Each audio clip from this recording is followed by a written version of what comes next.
আমরা মানুষ, মনুষ্যত্বে যাদের হচ্ছে একমাত্র পুঁজি, কিন্তু এই মানুষ মনুষ্যত্বকে জলাঞ্জলি দিয়ে পুরুষের কাল পুরুষের সে বিকৃত চরিত্রকে আজকে আমরা বিকশিত করে পৃথিবীর বুকে বিচরণ করছি। হাই রে মানুষ!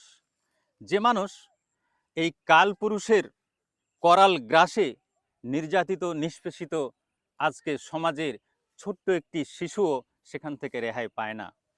রেহাই পাচ্ছে না সমাজের আরও অনেক জায়গাগুলো, কিন্তু মানুষের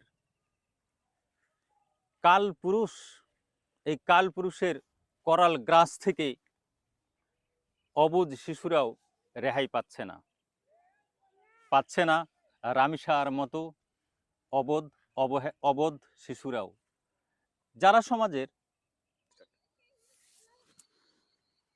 এই রামিসা দেখুন, এমনই এক ছোট্ট শিশু যে বাইরে ঘুরলে তাকে যে পর্দা করতে হয় সেটা সম্বন্ধেও তার ধারণা নেই। একজন পুরুষের সামনে গেলে কিভাবে চলতে হয় সেটা সম্বন্ধেও। তাই অবাধেই ঘুরে বেড়াতো, অবাধেই বিচরণ করত এই পৃথিবীর চরাচর। কিন্তু তাকেও, এই ছোট্ট শিশুটিকেও জীবন দিতে হলো নিজের এই ইজ্জতের বিনিময়ে। লুণ্ঠিত করলো তার ইজ্জত, লুণ্ঠিত করলো তার জীবন। হাইরে কাল পুরুষ! কেন আমরা দাঁড়াবো কোথায়? এমন মনে হচ্ছে আমারও বাড়িতে একটি ছোট্ট শিশু আছে, মন চাইছে তাকে বুকটা চিরে এই বুকের ভিতরে, আমার বুকের পাঁজরের মধ্যখানে তাকে আগলিয়ে রাখি।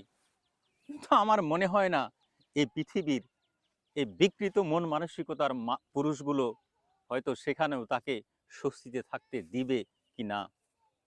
আজকে রামিসার বিচারের কাজ চলছে, জানি না তার বিচার কবে হবে। ইতিপূর্বেও আমরা দেখেছি এমন অনেক বিচার কার্য, অবুঝ শিশুদের ধর্ষকের মামলাগুলি ঝুলন্ত অবস্থায় আছে হাইকোর্টের। সেই হাইকোর্টের ঝুলন রামিসার মতো অনেক শিশুর মামলায় ঝুলন্ত অবস্থায় পড়ে আছে এই হাইকোর্টের দ্বার প্রান্তে। হাইকোর্টের মধ্যে কোনো কোর্ট ফাইলের ভিতরেই হয়তো অবুঝ শিশুরা বন্দী হয়ে পড়ে আছে। তাদের আত্মা শুধু আমাদের চারপাশে বিচারের জন্য হাহাকার করে বেড়াচ্ছে।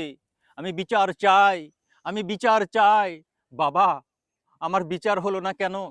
বাবা, আমার ধর্ষকের বিচার হলো না কেন? এই মুমূর্ষ ডাক আমাদের বুককে চিরে, আমাদের মনকে কাঁদিয়ে সারা সমগ্র পৃথিবীর মানুষকে আজকে একেবারে ঘোর অন্ধকারে ফেলে দিয়েছে বাবাদের এক অনিশ্চয়তা পৃথিবীর দিকে। তাদের শিশুদের কি করবে? ফেলে দিয়েছে সকল ভাইকে, তাদের অবুঝ বোনগুলিকে কিভাবে নিরাপত্তার চাদরে আচ্ছাদিত করে রাখবে।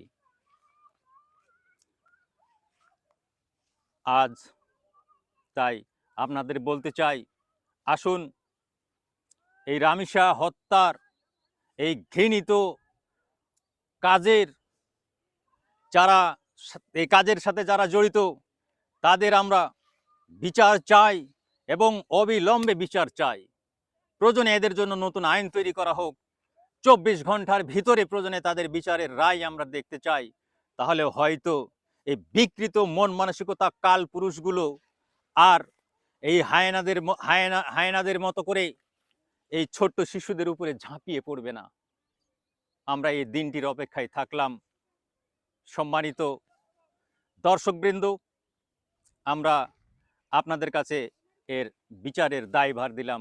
জানি না কতদিনে আমরা এর সুফল দেখতে পাব। ধন্যবাদ সবাইকে।